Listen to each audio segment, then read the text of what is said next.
चलिए क्वेश्चन देख लेते हैं. Show that every positive even integer is of the form 2q and that every positive odd integer is of the form 2q plus 1 where q is some integer. तो हमें इस question में ये prove करना है, ये शो करना है कि कोई भी पॉजिटिव इवन इंटीज़र हो उसको हम 2q की फॉर्म में, और कोई भी पॉजिटिव ऑड इंटीज़र हो उसको हम 2q प्लस 1 की फॉर्म में शो कर सकते हैं. ठीक है, तो क्वेश्चन की स्टार्टिंग करते हैं. मान लीजिए जिस इंटीज़र की हम बात कर रहे हैं वो a है. ठीक है, और b को हम 2 ले लेते हैं, यानी डिवाइड हमें 2 से करना है. b इज़ इक्वल टू 2 हमने ले लिया यहाँ पे. तो यूक्लिड की डिवीजन एल्गोरिथम के हिसाब से हम लिख सकते हैं that a is equal to 2q plus r. ठीक है, और यहाँ पे q जो हो q है वो ग्रेटर देन 0 है. तो r हमेशा, आपको पता है r हमेशा b से छोटा होता है, तो r या तो 0 होगा या 1 होगा. ठीक है, तो अगर r 0 होता है, सपोज़ r 0 है, तो इसमें अगर आप r की जगह 0 पुट करेंगे तो a is equal to 2q. एक इक्वेशन ये मिलेगी आपको और दूसरी मिलेगी a is equal to 2q plus 1. ये दो सिचुएशंस हैं. अगर a 2q की फॉर्म में होगा that means remainder is 0. That means 2 से a पूरी तरह से डिविजिबल है, और 2 से अगर कोई नंबर पूरी तरह से डिविजिबल होता है तो वो नंबर्स इवन नंबर होते हैं.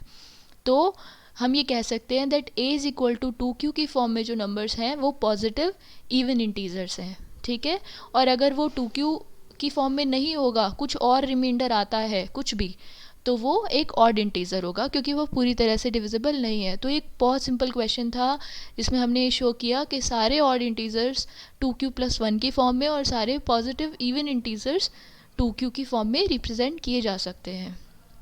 चलिए आगे देखते हैं. एक और क्वेश्चन है, इसमें हमें शो करना है, show that any positive odd integer is of the form 4q plus 1 और 4q plus 3 where q is some integer. Start करते हैं. अगेन a हम वो इंटीज़र ले लेते हैं, कोई भी पॉजिटिव ऑड इंटीज़र है कंसीडर कर लेते हैं. अब डिवीजन यूक्लिड्स की डिवीजन एल्गोरिथम के हिसाब से जब हम पुट करेंगे तो हम लिख सकते हैं a is equal to B Q plus R, और r क्या होगा, 0 से बड़ा और 4 से छोटा, क्योंकि b हमने यहाँ पर 4 लिया है. ठीक है, तो r की वैल्यू क्या क्या हो सकती है, 0 1 2 3.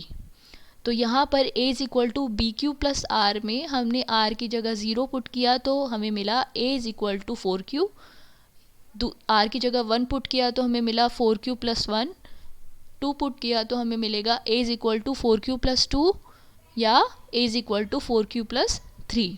ठीक है, अब क्योंकि a ऑड है दैट मीन्स वो 2 से डिविजिबल नहीं है, तो ना तो वो 4q हो सकता है ना ही वो 4q प्लस 2 हो सकता है, क्योंकि ये दोनों ही नंबर्स अगर आप देखो तो 2 से पूरी तरीके से डिवाइड हो सकते हैं.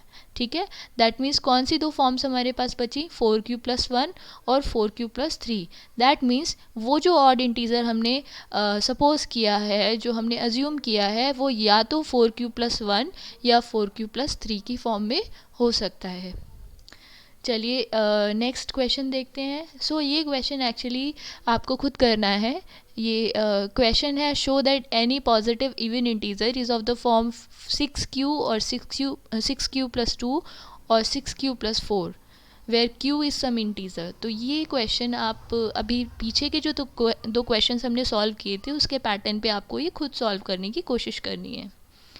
चलिए नेक्स्ट स्लाइड पर बढ़ते हैं. तो हमने HCF के बारे में पढ़ा, और LCM आप ऑलरेडी प्रीवियस क्लासेस में पढ़ चुके हैं. LCM का मतलब होता है लीस्ट कॉमन मल्टीपल, राइट. तो इन दोनों की कुछ प्रॉपर्टी होती है, तो उस प्रॉपर्टी की हम बात कर लेते हैं. सपोज़ दो नंबर्स हैं A और B, उनका HCF आपने निकाल लिया, उनका LCM आपने निकाल लिया. अब आप जब HCF और LCM की मल्टीप्लाई करोगे तो जो आंसर आएगा वही आंसर उन दोनों नंबर्स को आपस में मल्टीप्लाई करने पर मिलेगा. तो ये जो आप प्रॉपर्टी देख रहे हो, ये ऊपर फर्स्ट नंबर पर आपको लिखा हुआ भी दिख रहा होगा, HCF into LCM is equal to A into B, और ये HCF LCM भी A और B का ही है.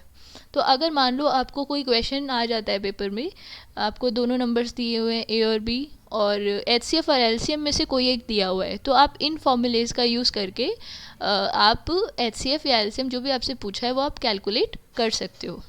ठीक है,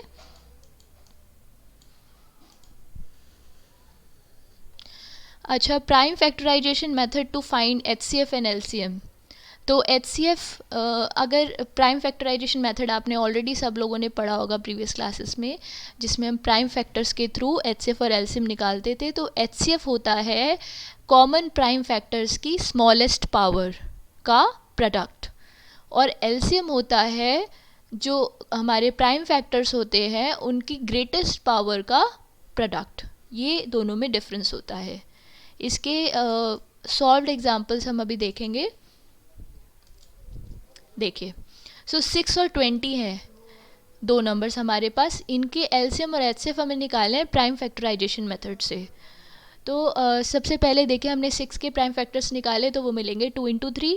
देन 20 के प्राइम फैक्टर्स निकाले 2 इंटू 2 इंटू 5। तो 2 इंटू 2 इंटू 5 को हम लिख सकते हैं, क्योंकि 2 बार 2 रिपीट हो रहा है तो हम इसे लिख सकते हैं 2 raise to power 2 into 5। HCF क्या हमने पहले पढ़ा था, अभी यहाँ पर क्या पढ़ा था हमने कि क्या होता है smallest power of common prime factors. तो यहाँ पे जो कॉमन प्राइम फैक्टर्स हैं दोनों में वो है 2, जो दोनों में कॉमन है, ठीक है। इसकी जो स्मॉलेस्ट पावर है, तो यहाँ पे इसकी पावर है 2 और 6 में इसकी पावर है 1, तो स्मॉलेस्ट पावर क्या हुई 1, ठीक है। तो HCF हो जाएगा 2 की पावर 1। और LCM हमने पढ़ा था कि वो प्राइम फैक्टर्स जो होते हैं उनकी ग्रेटेस्ट पावर का प्रोडक्ट होता है। तो 2 और 3 और 5 ये 3 प्राइम फैक्टर्स हैं, इनकी जो ग्रेटेस्ट पावर है 2 की, तो ग्रेटेस्ट पावर 2 है और बाकी तो एक एक बार ही रिपीट हो रहे हैं। So 2 raise to power 2 into 3 into 5 ये हो जाएगा इसका LCM। तो जब आप कैलकुलेट करेंगे तो 6 और 20 का HCF आएगा 2 और LCM आएगा 60। इसके बाद में बात करते हैं, ये एक क्वेश्चन है जो आपको प्रूव करना है, जो प्रॉपर्टी हमने पीछे पढ़ी थी उसको प्रूव करना है यहाँ पर, ठीक है, वेरीफाई करना है। 510 एंड 92 का LCM और HCF निकालिए और वेरीफाई कीजिए कि LCM इंटू HCF बराबर होगा इन दोनों नंबर्स के प्रोडक्ट के। तो 510 और 92 इनके प्राइम फैक्टर्स हमने यहाँ निकाले हैं, HCF भी कैलकुलेट कर लिया, LCM भी कैलकुलेट कर लिया, और फिर दोनों नंबर्स का प्रोडक्ट हमने निकाला और HCF इंटू LCM करके देखा।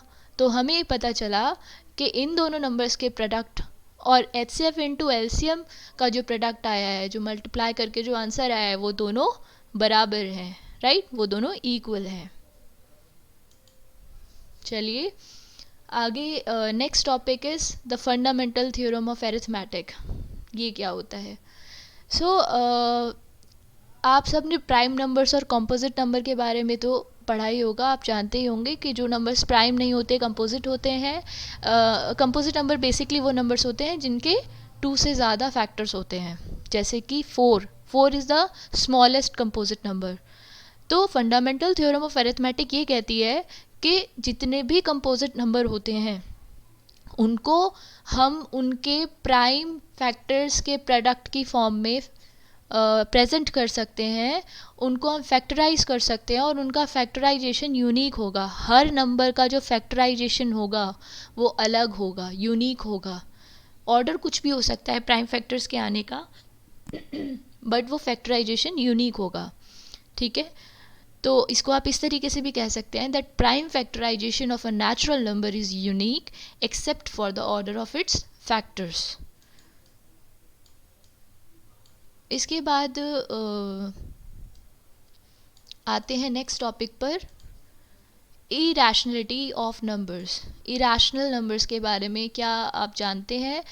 इरैशनल नंबर्स क्या होते हैं, तो उसकी डेफिनेशन देख लेते हैं एक बार। A number S is called irrational if it can not be written in the form P by Q where P and Q are integers and Q is not equal to 0। यानी ऐसा कोई भी number जिसको P by Q की form में नहीं लिखा जा सकता, ठीक है। P by Q की फॉर्म में हम किन नंबर्स को लिख सकते हैं? रैशनल नंबर्स को लिख सकते हैं। अच्छा, वहाँ पर भी एक बहुत ही इंटरेस्टिंग बात हमें देखनी होती है कि P by Q की हमने फॉर्म में लिख दिया, लेकिन Q कभी भी 0 नहीं होना चाहिए, क्योंकि अगर Q 0 हो गया तो वो जो फॉर्म होती है that can not be defined, ठीक है।